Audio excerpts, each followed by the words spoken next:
Hello, Zeeweii. Hello, Zeeweii. Hello, Zeeweii. Hello.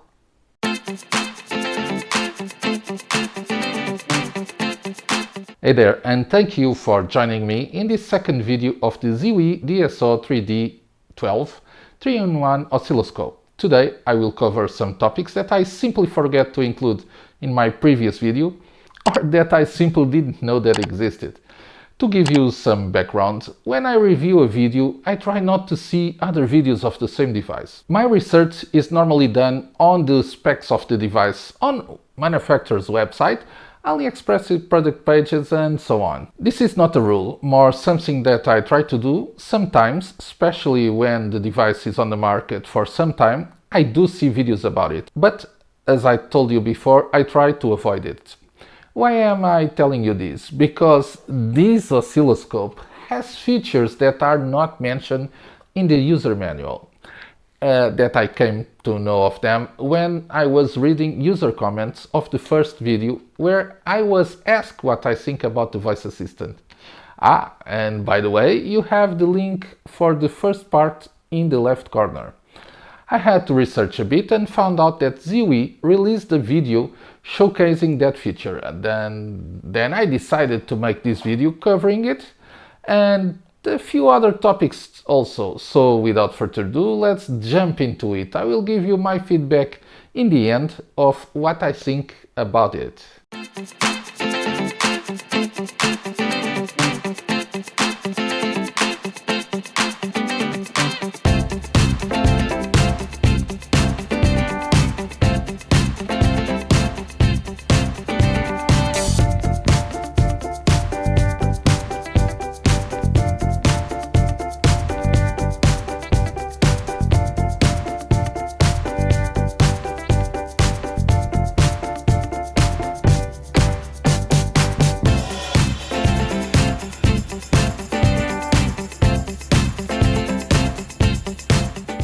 Okay, let's start by powering the device.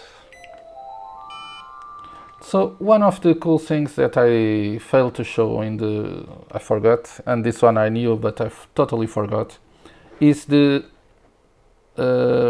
second menu that this device has. If you press one time here, if you press a long press, it will shut the device off, the oscilloscope off. But if you do a quick one click press, it will show you this menu. Okay, you have the scope, DMM, the function generator, the view, and the personalization. Let's start by seeing the scope. It's basically what we already have. When you select the DMM, it starts automatically on the full screen version. And one of the things that I didn't mention because I didn't show you this device is that if you select here the function generator, you will also have a screen with the full size screen for the function generator. This is pretty cool. Okay, so yeah, I failed to show you this. I will test also the function generator output on another oscilloscope in a few minutes. And let's see what else we have. We have the view for saved image. And I connected this to my PC and it didn't show any drive there. So I don't know if you are able to transfer this to the PC or not. Maybe, let's see. And let's go back again. And finally we have a second last menu that is personalization. Okay, in the personalization menu you can select the grid if it is with dots, lines, or don't have a grid. The grid color, also one thing that is very cool, and I don't know a lot of scopes that do that, is to allow you to change the color of the channel. You can only change the channel to color. The first one will be always yellow, but at least you can change the color of one of the channels, and this is really nice. Also in the DMM you have the option when entering in DMM, when you press the button, if you will use the small window over the oscilloscope or the full screen like the one I just showed you a few moments before. And for last, you have here an option that is display inverse. I will activate that, and right now you have a complete different palette for using. Maybe this is better for people with I don't know, blind, color blind or something like that. Uh, Maybe, I don't know what is the reason for this, but as you can see, it will change the configuration all over the oscilloscope. It's a different set, it's a different theme. That's cool to have it. I prefer the black one, but maybe there is people that prefer this one. And it changed the menu colors and everything else along the system. So I will give you a moment to put this back to on, off, sorry. And yeah, that's it in terms of the menu on the top activated by the power button. So in terms of function generator, the sine wave can go up to 5 megahertz, and the other waves can go up to 1 megahertz. So I will not waste much more time. Let's first select here megahertz. We will test directly the top signal. Okay, we have 5 megahertz sine wave. Let's do an auto and see how it is. It's not bad. It's not bad. It has a little flaw here, but the top it's okay. I don't see much jitter, so yeah, okay, I can leave this. Let's move this to a square wave. I want to check if he will correct from 5 megahertz to 1 megahertz. 2 megahertz. So it worked. Okay. The manual says that all other signals will go with 1 megahertz, but it seems that we can take it up to 2 megahertz. The signal it's not perfect, but it's good enough. To be honest, I'm quite surprised with it in terms of the square wave. Let's do auto again. Yeah, 1 megahertz signal. It's a very nice square wave. The 2 megahertz, it has some round edges over here, but yeah. Okay, let's move on to the other ones. Let's start with the saw, 2 megahertz. Also, this is the saw. Off, full, and yeah, it seems to be a very acceptable signal generator. This is the square wave for calibration. As you can see, it's completely square in the corners, so 90-degree angle, very nice. I know that you have a small difficulty to see the vertical line, but it's there. So yeah, pretty happy with this. Okay, let's move on. Okay, in the screen you have already a 5 megahertz sine wave. I have, just to let you know, compensated both probes. Both probes are at 10 megahertz. The oscilloscope is 10 times also, and I am using high Z on the function generator. In terms of configuration, I have the function generator synced, both channels. They are using high Z, and I have the frequency, amplitude and offset also synced. So whenever I change in channel 1, channel 2 will also update. Right now at 5 megahertz, as you can see, and forgive me, but I will have to change the color of this because it's not very good for me during recording to quickly understand. So I did have to change the color because it's better for me while recording. And as you can see, we have 900, almost 1 volt for both channels at 5 megahertz. So let's pump this to 25 megahertz. Okay, let's do an auto. already dropped to 900 millivolts. Yeah, let's try to increase the signal. Okay, we have a little alignment, phase alignment that is not quite equal, but anyway, the signal at least seems stable and is usable. So let's pump to 50 megahertz. Okay.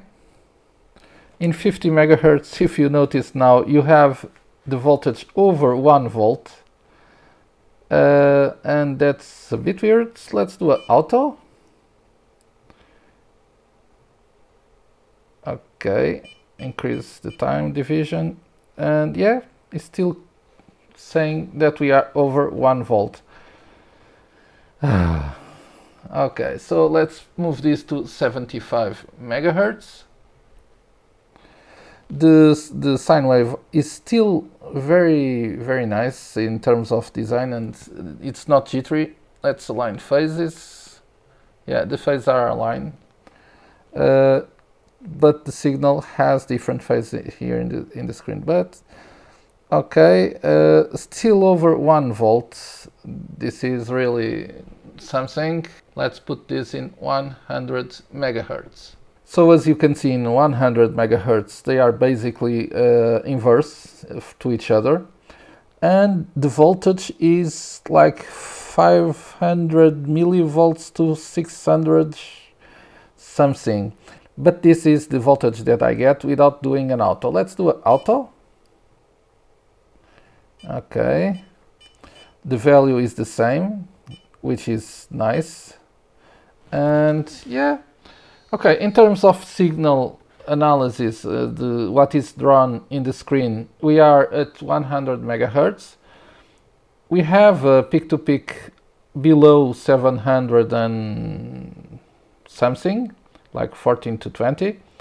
But he's now, but we have here a detail. He's detecting 25 megahertz in each channel.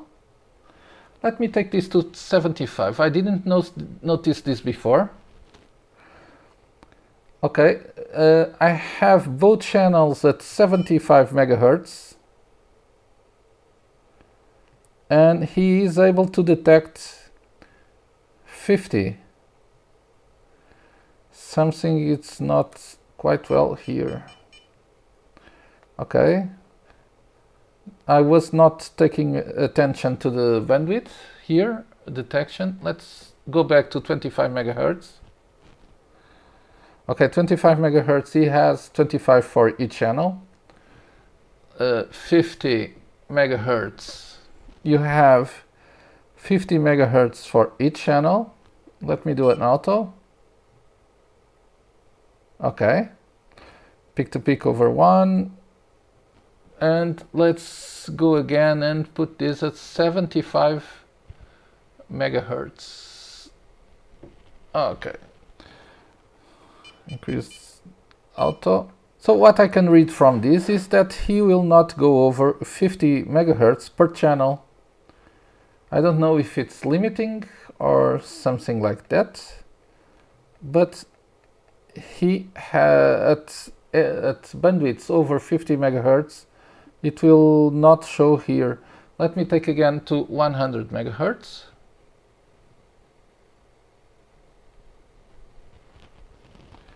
Yeah, and with 100 megahertz, it passes to 25. This is a bit weird. Okay, but it was expected that this small oscilloscope with such a large bandwidth probably will have some issues. Let me just take one of the channels off. Okay, and do an auto. Okay, let's disconnect channel 2, auto.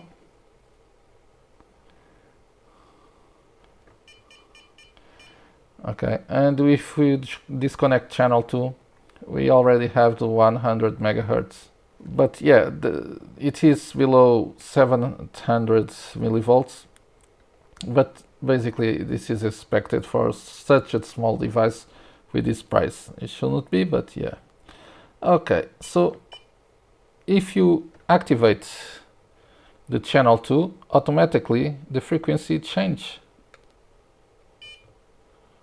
even if it's not using it. So something is going on here. Okay, but the viewers that asked to test this with 2 channels, here you have it. I think that's it. Let's move on. And for last, we have the voice assistant. To activate the voice assistant, just go to Shift and press the V on channel 1 amplitude, like this. As you can see, you have the voice assistant. The music from the beginning starts again. And now you have the voice assistant activated. Please notice that the voice assistant is activated even when you power off the oscilloscope and then power on, the voice assistant will be activated.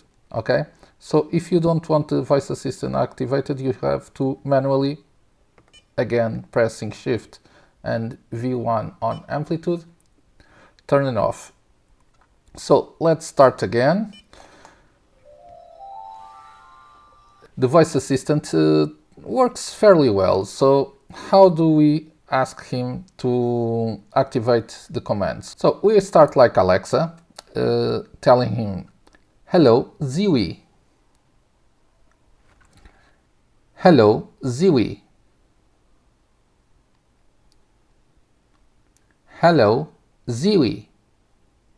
Hello, Zeeweii." Okay, as you can see, we have to do a voice a little more like the pronunciation from China. And we can now ask him for commands. Let's start with auto setting. Okay, auto. Okay, very nice. So I want... Okay, single. Okay, that's not what I want. Run stop. Okay, run stop. Okay, very nice. So V1. Okay, V1. V2. Okay, V2. Okay. MV1. Okay, MV1. V2. Okay, V2. V2 doesn't seem to work. Okay. So you have several commands to run. Let's do like AC-DC coupling. Okay, AC-DC coupling. AC-DC coupling. Okay, AC-DC coupling. Okay, as you can see, we can activate and deactivate repeating the same command. Channel 1, channel 2. Okay, channel 1, channel 2. Channel 2 is not activated. Okay, channel 2 is on off. Okay, so now I activated the channel 2. Okay, channel 2 is on off. Channel 2. Channel 2 on off. Okay, channel 2 is on off. Channel 1, channel 2. Okay, channel 1, channel 2. Okay, so Okay, single. as you can see, it fails a lot, but it's fairly accurate when you use the command. So auto setting. Okay, auto. And if you stay without... Okay, view page. Okay, this is hard. Back to scope. Okay, back. If you stay without saying any command for a few seconds, he will Nanosecond. he will turn off. Okay, so auto setting. Okay, auto. Nice. TS. No, sorry, not TS. TB1. Okay, second. TB2. Okay, MV2. Nanosecond. Okay, nanosecond. What else? TB second. Okay, second. TB2. Nanosecond. Okay, nanosecond. Okay, so let's save picture. Okay, save. Enter picture. Enter Okay, V2. enter view page. Okay, view page. Back to scope. Okay, back. Okay, XY mode. Okay, XY mode. MV1. Okay, MV1. MV2. Okay, MV2. Back to scope. Okay, back. Okay. Test resistance. Okay, resistance. Okay. I will not test resistance, but test continuity. Okay, continuity. Nice. Multimeter diode. Okay, diode. Okay. So let's see what else we have. We have test DC voltage. Okay, DC voltage. And here is where I cannot activate AC. Test AC voltage. Okay, DC voltage. No, test AC voltage. Okay, DC voltage. Test resistance. Okay, resistance. Test AC voltage. Test AC voltage. Test DC voltage. Okay, DC voltage. Okay, the command probably doesn't exist, I don't know, because I try to understand which Okay, commands two. it will work. So I think we almost cover every command that I have here. Turn off power. Goodbye. Goodbye. Let's try again, just to show you something. If you power on, hello Zeeweii. Hello. And if you don't say anything that makes sense to her in a few seconds, Okay, view page. back to scope. Okay, back. See you later. See you later. Okay, Zeeweii. Hello, Zeeweii. Hello. See you later. See you later. Okay, so if you want to turn this voice assistant off, not deactivate it, just not respond to your talk, just say see you later. So let's try again. Hello, Zeeweii. Hi, what can I help you? See you later. See you later. See you later. Okay, that's fine. To be honest, I'm quite impressed with the quality of the voice recognition. Sometimes I have to do a voice a little more high pitched than my voice is, just to make it more understandable for the system. But mainly the system works pretty well with the voice commands. For example, one thing that I didn't do is auto. Hello, Zeeweii? Hello, Zeeweii. Hi, what can I help you? Auto setting. Okay, auto. Channel 1, channel 2. Okay, channel 1, channel 2. Okay, so I just switch from channel 1 to channel 2. Okay, channel 1, channel 2. And yeah, it seems to work pretty well. It's kind of confused sometimes, the commands, but mostly I like it. Okay, so that's the voice assistant feature. I hope that you like it. Let me know what you think in the comments, if it has a future or not. But for me, it is a very interesting feature, and it is amazing that they added this to a little scope like this. Okay, let's move on. Okay, let's wrap this up, and since I already talked a lot about the features and what I think of it in the first video, I will leave in this only my comments about the voice assistant. To my surprise, it does work. It made me learn how to say Zeeweii correctly, otherwise it will not start the voice assistant. Sometimes you have to use the pitch more like a Chinese native would speak English, especially to activate the voice assistant, but after that is not such a big issue. It works okay, but what I notice is that the inconsistency of the command structure.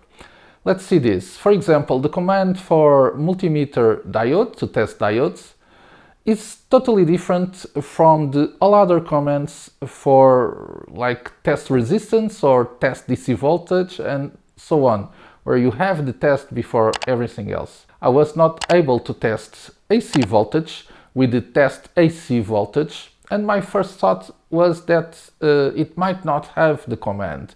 But after a second consideration, I understand that it makes sense not having that command, since you have physically to exchange The test leads to another socket. In my opinion, the time base and amplitude commands should have more range in terms of options and should also be more consistent.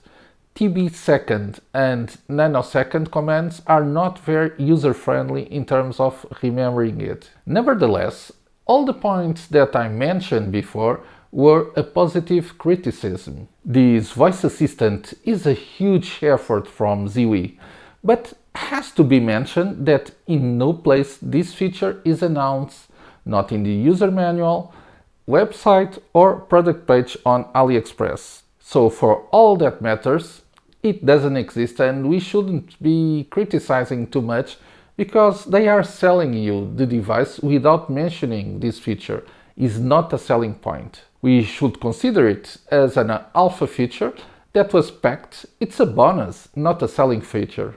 Again, if the features I showed you today made you decide to order the DSO3D12, please don't forget that if you use the affiliate access links on the screen before paying or just by directly using the product link in the description, you'll become a channel sponsor just by using these links and without any additional cost to you.